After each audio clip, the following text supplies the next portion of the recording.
Hello ಸ್ನೇಹಿತರೆ, ನಾನು ನಿಮಗೆ ಈ ವಿಡಿಯೋದಲ್ಲಿ ನೀವೇನಾದರೂ ವೈಯಕ್ತಿಕ ಹಣಕಾಸು ಇಲ್ಲಾಂದ್ರೆ ಪರ್ಸನಲ್ ಫೈನಾನ್ಸ್ ನಾವು ಕರೆಕ್ಟ್ ಆಗಿ ಮೇಂಟೈನ್ ಮಾಡ್ಕೊಳ್ಬೇಕಂದ್ರೆ ನಮಗೆ ಈ 10 ಪರ್ಸನಲ್ ಫೈನಾನ್ಸ್ ರೂಲ್ಸ್ ನಮಗೆ ಕ್ಲಿಯರ್ ಆಗಿ ಗೊತ್ತೇ ಇರಬೇಕು. ನಮಗೆ ಈ ರೀತಿಯ ರೂಲ್ಸ್ ಕರೆಕ್ಟ್ ಆಗಿ ನಾವು ತಿಳ್ಕೊಂಡಾಗ ನಾವು ಕ್ಲೇವರ್ ಆಗಿ ನಮ್ಮ ಹಣಕಾಸನ್ನ ನಾವು ಮ್ಯಾನೇಜ್ ಮಾಡಬಹುದು.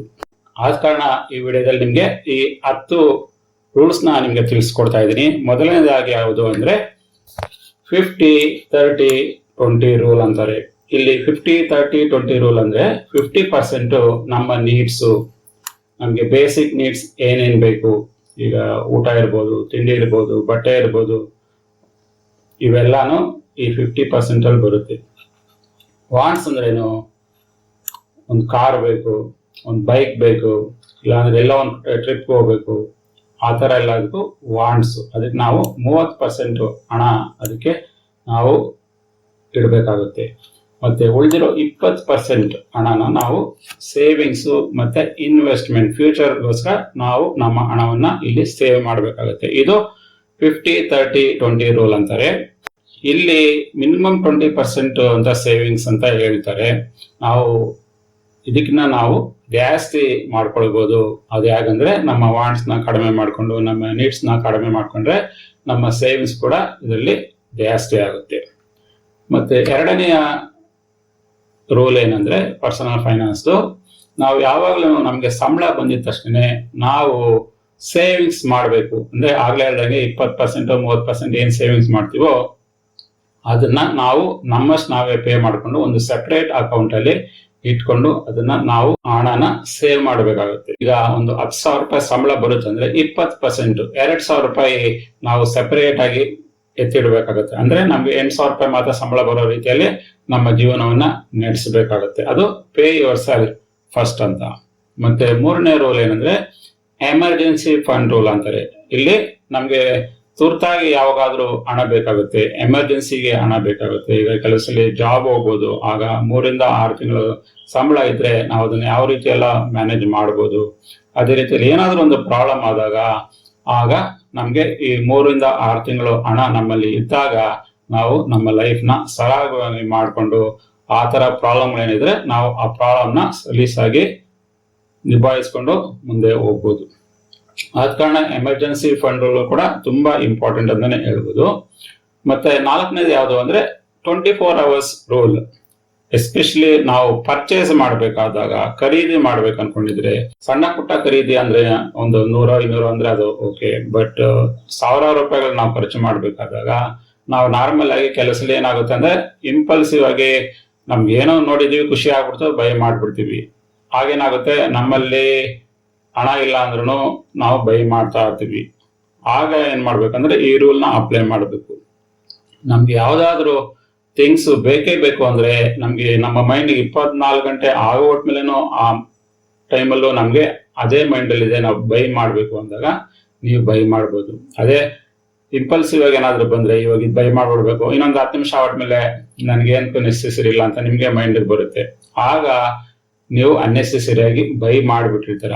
ಆದ ಕಾರಣ ಈ 24 ಅವರ್ ರೂಲ್ ನ ನೀವು ನಿಮ್ಮ ಲೈಫಲ್ಲಿ ಅಡಾಪ್ಟ್ ಮಾಡ್ಕೊಂಡಾಗ ನೀವು ಖಂಡಿತವಾಗಿ ಇಂಪಲ್ಸಿವ್ ಸ್ಪೆಂಡಿಂಗ್ ನ ಖಂಡಿತವಾಗಿ ಅವಾಯ್ಡ್ ಮಾಡಬಹುದು. ಎಸ್ಪೆಷಲಿ ರಿಟೈರ್ಮೆಂಟ್ ರೂಲ್ ಅಂತಾರೆ. ನಮ್ಗೆ ಬರುವ ಹಣವನ್ನ ನಾವು ಆಗ್ಲೇ ಏನು ಸೇವಿಂಗ್ಸ್ ಇಲ್ಲ ಇನ್ವೆಸ್ಟ್ಮೆಂಟ್ ಅಂತೀವೋ, ಅದೇ ರಿಟೈರ್ಮೆಂಟ್ಗೂ ಕೂಡ ಒಂದು 10-15% ನಾವು 20-30 ವರ್ಷದಲ್ಲಿದ್ದಾಗನೇ ನಮ್ಮ ರಿಟೈರ್ಮೆಂಟ್ಗೂ ಒಂದು 10% ಸೆಪರೇಟ್ ಆಗಿ ನಾವು ಹಣವನ್ನ ಇಡಬೇಕಾಗುತ್ತೆ. ಯಾಕಂದ್ರೆ ಈಗಿನ ಕಾಲದಲ್ಲಿ ಎಲ್ಲರೂ ಪ್ರೈವೇಟ್ ಅಲ್ಲಿ ಕೆಲಸ ಮಾಡೋದ್ರಿಂದ ಪೆನ್ಷನ್ ಅಂತೂ ಬರೋದಿಲ್ಲ.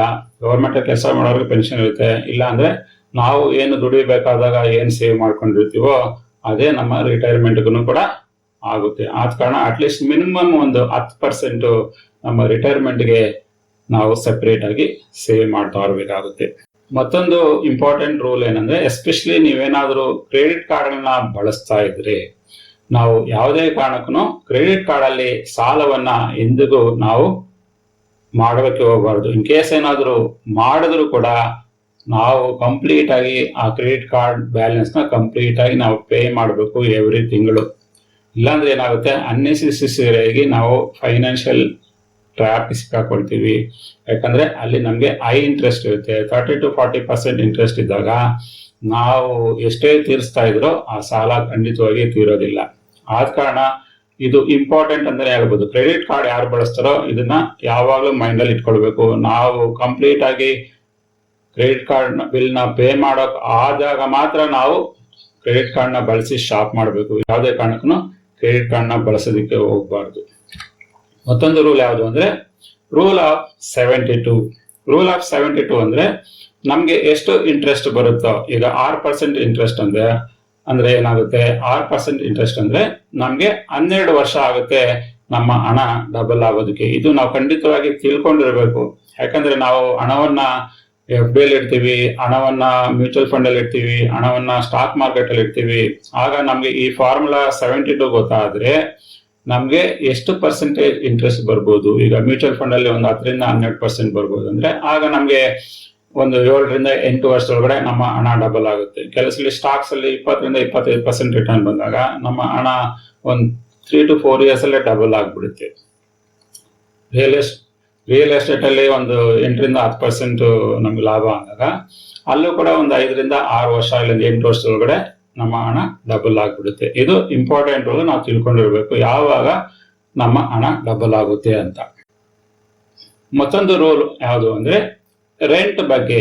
ಎಸ್ಪೆಷಲಿ ನಮ್ಗೆ ಏನು ಸಂಬಳ ಬರ್ತಾ ಇದೆ, ಈಗ ಒಂದು 10,000 ರೂಪಾಯಿ ಸಂಬಳ ಬರ್ತಾ ಇದೆ ಅಂದ್ರೆ ಮಿನಿಮಮ್ ಒಂದು 3,000 ಒಳಗಡೆನೆ ನಾವು ರೆಂಟ್ ಅಲ್ಲಿ ಇರ್ಬೇಕಾಗುತ್ತೆ.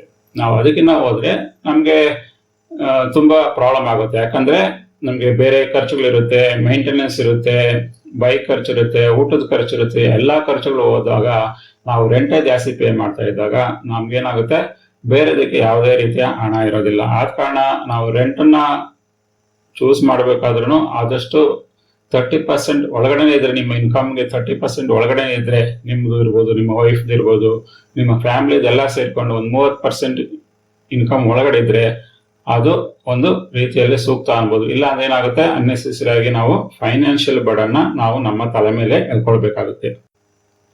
ಮತ್ತೊಂದು ರೂಲ್ ಏನಂದ್ರೆ ನಾವು ಯಾವಾಗ್ಲೂ ನಮ್ಮ ನೆಟ್ವರ್ಕ್ ನಾವು ಯಾವಾಗ್ಲೂ ಚೆಕ್ ಮಾಡ್ಕೊಳ್ತಾ ಇರ್ಬೇಕಾಗುತ್ತೆ. ನೆಟ್ವರ್ಕ್ ಅಂದ್ರೆ ಏನು, ನಮ್ಮ ಟೋಟಲ್ ಅಸೆಟ್ಸ್ ಎಷ್ಟಿದೆ ಪ್ಲಸ್ ನಮ್ಮ ಲಯಬಿಲಿಟೀಸ್ ಅಂದ್ರೆ ಸಾಲಗಳು. ಇದನ್ನ ನಾವು ರೆಗ್ಯುಲರ್ ಆಗಿ ಆಗಾಗ ಚೆಕ್ ಮಾಡ್ಕೊಳ್ತಾ ಇರ್ಬೇಕಾಗುತ್ತೆ. ಇಲ್ಲಾಂದ್ರೆ ಏನಾಗುತ್ತೆ ಅಂದ್ರೆ ನಮ್ಮ ಅಸೆಟ್ಸ್ ಒಂದು 25 ಲಕ್ಷ ಅಂದ್ರೆ ನಮ್ಮ ಲಯಬಿಲಿಟೀಸ್ 50 ಲಕ್ಷ ಇಲ್ಲ 1 ಕೋಟಿ ಆಗ್ಬಿಟ್ರೆ ಅದರಿಂದ ಏನು ಪ್ರಯೋಜನ ಇಲ್ಲ. ಆದಷ್ಟು ಅಸೆಟ್ಸ್ ಜಾಸ್ತಿ ಇರಬೇಕು, ನಮ್ಮ ಲಯಬಿಲಿಟೀಸ್ ಕಡಿಮೆ ಇರಬೇಕು. ಮತ್ತೆ ವೆರಿ ಇಂಪಾರ್ಟೆಂಟ್ ಏನಂದ್ರೆ ನಾವು ಯಾವಾಗಲೇ ಹಣವನ್ನ ತೊಡಗಿಸ್ಬೇಕಂದ್ರೂ ಆದಷ್ಟು ಬೇಗ ಸ್ಟಾರ್ಟ್ ಮಾಡಬೇಕು. ಅಂದ್ರೆ ನಿಮ್ಮ ಕೆರಿಯರ್ ಇಲ್ಲ ನಿಮ್ಮ ಜಾಬ್ ಯಾವಾಗ ಸ್ಟಾರ್ಟ್ ಆಗುತ್ತೋ ಆಗ್ಲಿಂದಾನೇ ನೀವು ನಿಮ್ಮ ಹಣವನ್ನ ಇನ್ವೆಸ್ಟ್ಮೆಂಟ್ ಮಾಡ್ತಾ ಇದ್ರೆ, ಈವನ್ ಸ್ಮಾಲ್ ಅಮೌಂಟ್ ಇನ್ವೆಸ್ಟ್ಮೆಂಟ್ ಮಾಡ್ತಾ ಇದ್ರು ಕೂಡ ಒಂದು 20 ವರ್ಷ 30 ವರ್ಷ ಬಿಟ್ಬಿಟ್ರೆ ಹಣ ಸಾಕಷ್ಟು ರೀತಿಯಲ್ಲಿ ಗ್ರೋ ಆಗಿರುತ್ತೆ. ಯಾಕಂದ್ರೆ ಕಾಂಪೌಂಡಿಂಗ್ ಮೆಥಡ್ ಇಂದ ಬಡ್ಡಿಗೆ ಮೇಲೆ ಬಡ್ಡಿ, ಬಡ್ಡಿ ಮೇಲೆ ಬಡ್ಡಿ ಬೆಳೆದು ಆ ಹಣ ದೊಡ್ಡ ಮೊತ್ತವಾಗಿ ಬೆಳೆಯುತ್ತೆ. ನಾವು 20-30 ವರ್ಷ ಆ ಹಣವನ್ನ ಬೆಳೆಯೋದಕ್ಕೆ ಬಿಟ್ಟಾಗ.